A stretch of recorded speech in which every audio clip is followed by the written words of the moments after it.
Salut à tous, j'espère que vous allez bien. On se retrouve aujourd'hui sur Word 2016 pour voir ensemble comment modifier la position d'une forme à l'intérieur d'un document Word. Alors pour ceux qui auraient déjà vu la vidéo sur comment modifier la position des images dans un document Word, eh bien ça va se passer exactement de la même manière. On va donc voir à l'intérieur de cette vidéo comment dire plusieurs choses à Word. La première chose, ça va être de dire à Word si on veut que notre forme reste à un endroit sur notre page, donc par exemple si je lui dis que la forme doit être ici, et bien qu'elle reste ici quoi qu'il arrive, ou bien alors on va lui dire que la forme doit être positionnée par rapport au texte, c'est-à-dire que si je dis à ma forme qu'elle doit être après le mot contredite, si j'écris du texte ici en plus et que le mot contredite diminue, ou plutôt descend dans mon document, et bien dire à Word que la forme doit descendre avec lui. Donc ça c'est la première chose qu'on va dire à Word, est-ce que la forme doit être fixe ou bien est-ce qu'elle doit être bougeable avec le texte. La deuxième chose qu'on va pouvoir régler, c'est la position du texte autour de notre forme. Donc là par exemple on va pouvoir dire à Word si on accepte qu'il y ait du texte à gauche et à droite de notre forme, ou bien si on veut simplement qu'il y en ait seulement au-dessus et en dessous, ou bien au contraire si on veut qu'il y ait du texte partout autour de notre forme. Tout ça c'est des choses qui sont absolument réglables et c'est des choses qu'on va faire dans cette vidéo. Ce qu'il faut commencer par faire déjà naturellement, c'est sélectionner la forme qui nous intéresse, histoire de dire à Word que c'est cette forme-là qu'on veut paramétrer au niveau de sa position, puis on se rend dans l'outil Format de la forme, qui est juste ici. Lorsqu'on est dans Format de la forme, eh bien vous avez ici une option qui s'appelle Renvoi à la ligne automatique.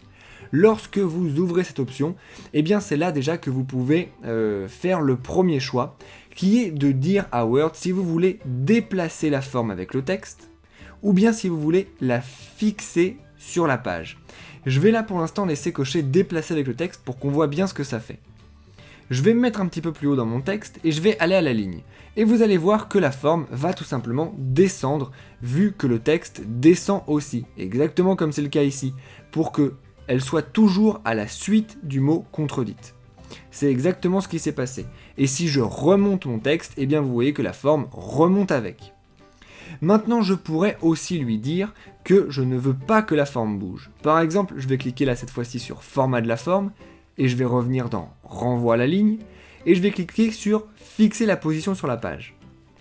Si maintenant je retourne en haut, que je vais à la ligne, eh bien vous voyez que ma forme ne bouge plus. Le texte vient se mettre autour de ma forme, mais elle reste bel et bien fixe.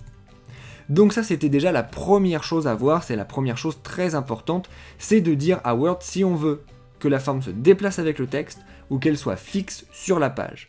Nous on va mettre par exemple ici déplacer avec le texte pour la suite de notre exemple. Après ça on va dire à Word comment on veut que le texte se positionne autour de notre forme. Je vais donc mettre ma forme en plein milieu du texte pour qu'on voit mieux. Je vais retourner à nouveau dans Format de la forme, et on va voir tout simplement toutes les options qui sont ici. Il y en a en tout 6 qui sont carré, rapproché, au travers, haut et bas, derrière le texte et devant le texte. On va commencer par les plus évidentes qui sont devant le texte et derrière le texte. Si je clique sur devant le texte, eh bien vous voyez tout simplement que ma forme se superpose au texte et que du coup le texte est illisible. Si je fais derrière le texte, eh bien cette fois-ci, c'est le texte qui est au-dessus de ma forme, je pense que vous l'aurez compris assez facilement. On a après ça d'autres options, on a par exemple l'option haut et bas.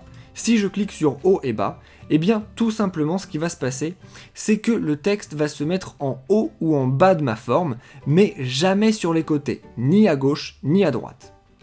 Si j'utilise par contre l'option carré, eh bien vous voyez que le texte se met autour de ma forme tout en étant complètement carré.